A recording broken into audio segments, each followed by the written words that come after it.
सभी भैया बहनों को नमस्ते। आज का टॉपिक है जड़ एवं पत्ती।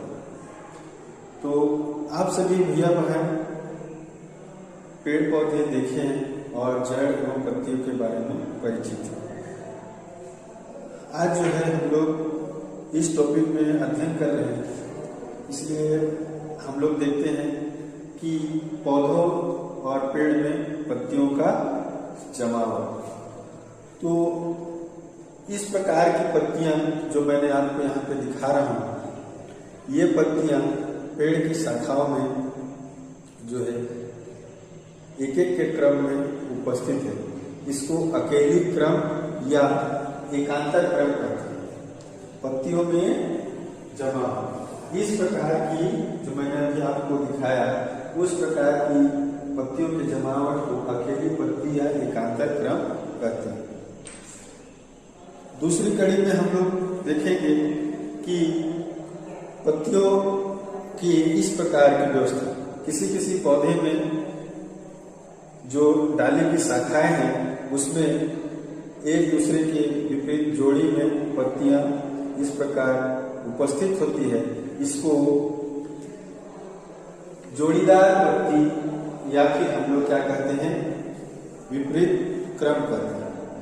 क्या हो जाएगा दूसरा, जोड़ीदार पत्ती या विपरीत क्रम। इसमें इस प्रकार की पत्तियां उपस्थित होती है। ये क्या है, जोड़ीदार पत्ती या विपरीत क्रम। किसी किसी पौधे में आपने देखा होगा कि पत्तियां जो है गुच्छे के रूप में उपस्थित होती है। इसे गुच्छेदार पत्ती या फिर चक्रीय क्रम कहते हैं। तो आप लोगों ने इस प्रकार की पत्तियां अपने आसपास देखा है। पहला क्या, अकेली पत्ती या एकांतर क्रम। दूसरा में हो जाएगा जोड़ीदार पत्ती या विपरीत क्रम। तीसरा गुच्छेदार पत्ती या चक्रीय क्रम। अब जो है हम लोग अगली कड़ी में देखेंगे जड़।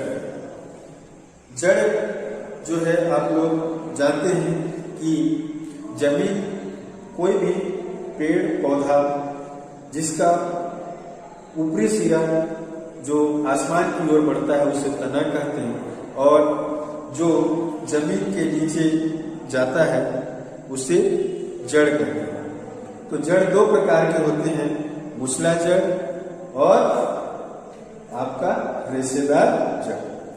तो ये जो है मैं यहाँ पे जड़, ये जो है आसमान की ओर जाती है, इसे तना कहते हैं। और जो जमीन के अंदर बीज से निकल के जमीन के अंदर जाती है उसे जड़ कहते हैं। तो ये क्या है, मूसला जड़। जो जड़ की मुख्य शाखा होती है मूसला जड़, और यह जो जड़ है जमीन की गहराइयों में जाती है और मूसला जड़ से ही उनके अनेक शाखाएं निकलती हैं। ये जमीन की सतह से इस प्रकार जमीन की गहराइयों में जाएगी और इसे मूसला जड़ कहते हैं, मूसला जड़। और ये उनकी उप शाखाएं हैं। इस प्रकार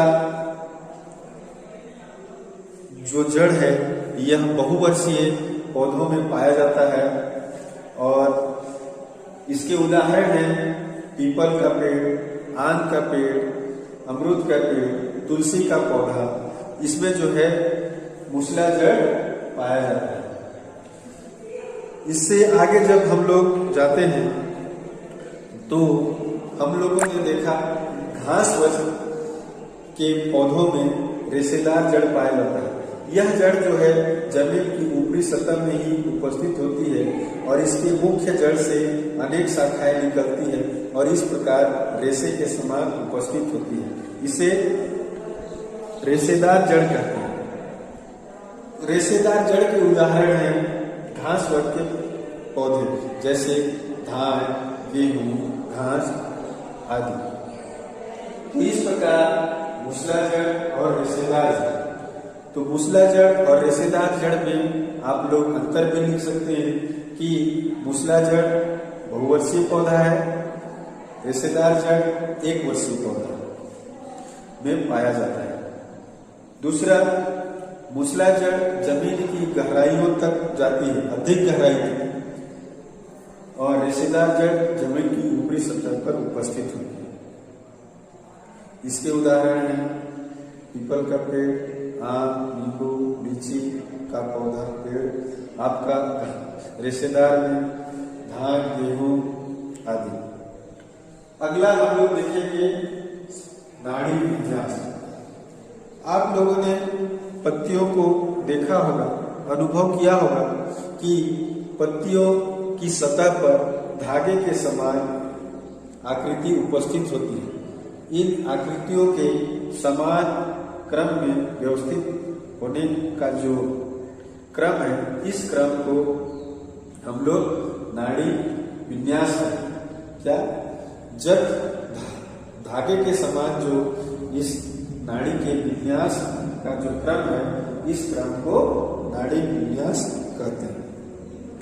तो नाड़ी विन्यास दो प्रकार की होती है, समांतर नाड़ी विन्यास। समांतर नाड़ी विन्यास इस प्रकार की पत्तियों में पाई जाती है। इसमें लंबे लंबे शिराएं उपस्थित होती है। यह जो है समांतर नाड़ी विन्यास कहलाता है।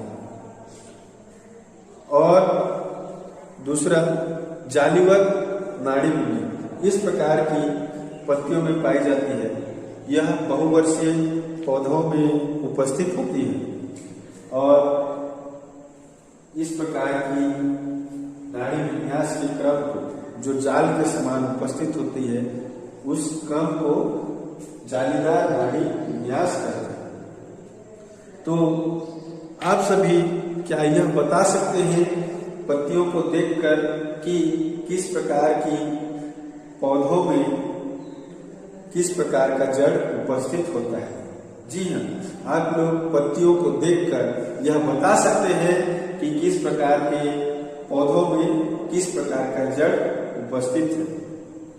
तो आप लोग समांतर क्रम वाली जो भी पत्तियां देखेंगे, इस प्रकार के लंबे लंबे समांतर क्रम में उपस्थित शिराओं को जब देखेंगे, उस पत्ती में उपस्थित है कि इस प्रकार के समांतर क्रम का नाड़ी विन्यास उपस्थित है, उस प्रकार की पौधों में हमेशा क्या होगा? रेशेदार जड़ उपस्थित होगा। कब रेशेदार जड़ उपस्थित होगा? जब पत्तियों के नाड़ी विन्यास समांतर क्रम में होंगे।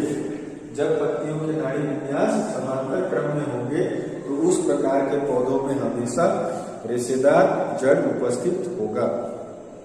और जब पत्तियों में जालीवत नाड़ी विन्यास उपस्थित होगा तो उस पौधों में हमेशा क्या होगा?